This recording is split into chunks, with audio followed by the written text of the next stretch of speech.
Hi, this is Dave Kettewell, the host of mastersofharmonica.com, and I want to welcome you to this series of videos which deals with the topic of vibrato. And just quickly, let me show you one form. Or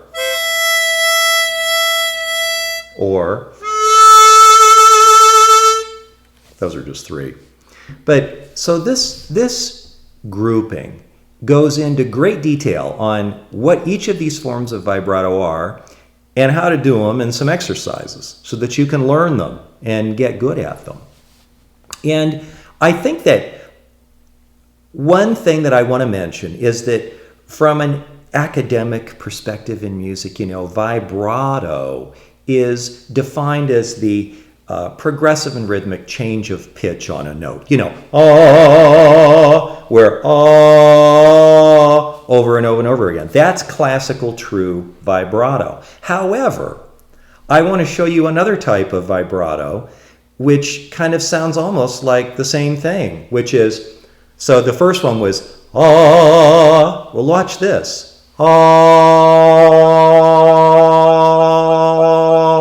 They both sound like a rhythmic change, but the second was actually tremolo. But for this series of videos, we're going to consider vibrato and tremolo both as vibrato. But I thought that you might enjoy knowing that.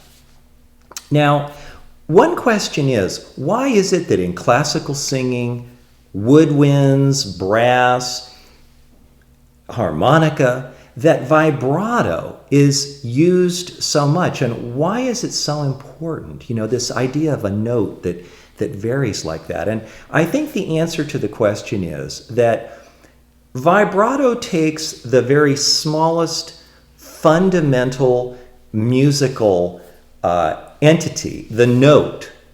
It takes the simplest element in music, one note, and it imbibes it and imbues it with a lot of musical values like rhythm, volume change, and artistry. So it takes that one note and makes it into a piece of art. And a lot of times if you read critics of musicians, people that write about other musicians out there, they're going to talk about the quality of their vibrato, and it definitely differentiates the players. So anyway, that's just kind of a nice introduction to the topic. But let's get started now with a quick description of all 5 types of vibrato.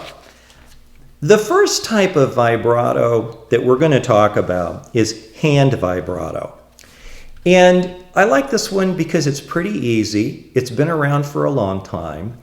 And it has the characteristic that it does not flat the note at all. So it's used a lot in classical music performance. So I hope you'll pray with me that this goes well. And the reason I do that is about the shape that you use on the harmonica. You take and you cup it, and we're going to take the hands and open and close them very quickly here.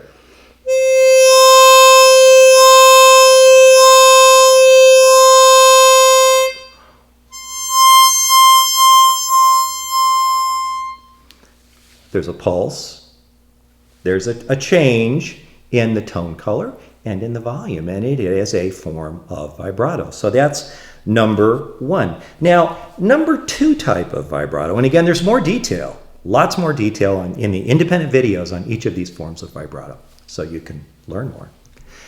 Number 2, lip vibrato.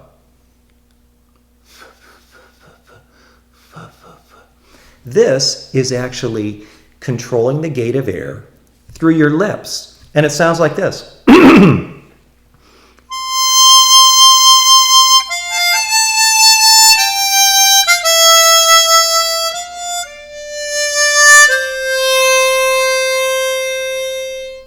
It's very beautiful, and it doesn't tire you. And it's a great form of vibrato, and I really like that one a lot. So that's type number 2.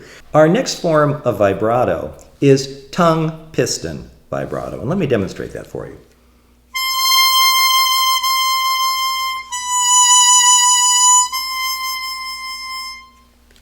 tongue piston vibrato is actually a movement of your tongue. It's called tongue piston, which you might think, oh, that means the tongue's going in and out of his mouth.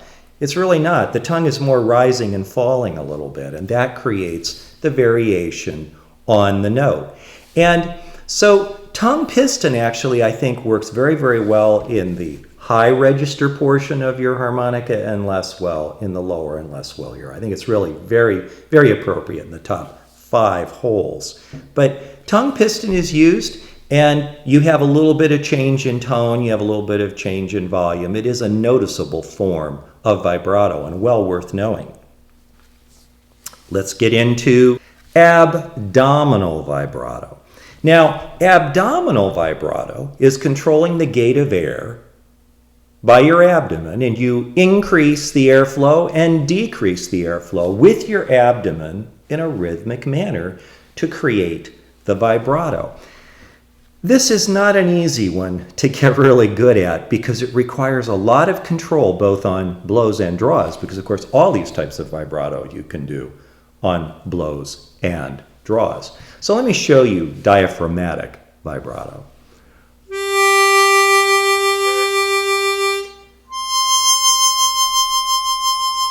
Strictly the diaphragm. Now we get into what I call the big daddy, which is larynx glottis vibrato. Now, this particular form of vibrato is not controlled by the hands, and it's not controlled by the tip of the tongue or the lips or the diaphragm directly, but instead by the larynx glottis area. Ugh, ugh, ugh, ugh, ugh, ugh, ugh, ugh. That is approximately the area that you're going to be working with. That kind of sound too. So what's happening is that the muscles are coming in, closing, and opening up. And this is one, you'll probably recognize this one.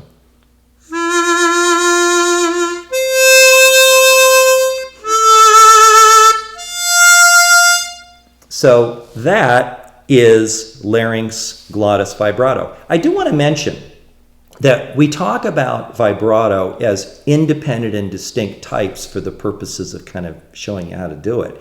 But actually, in practice, many times musicians will mix a little bit of one with a little bit of the other. As an example, they'll tail off on a vibrato with a little bit of abdominal, or diaphragmatic.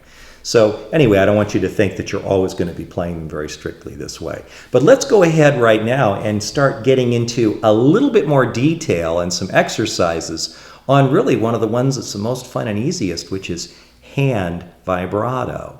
Well, I had told you early on that you want to go ahead and begin with your hands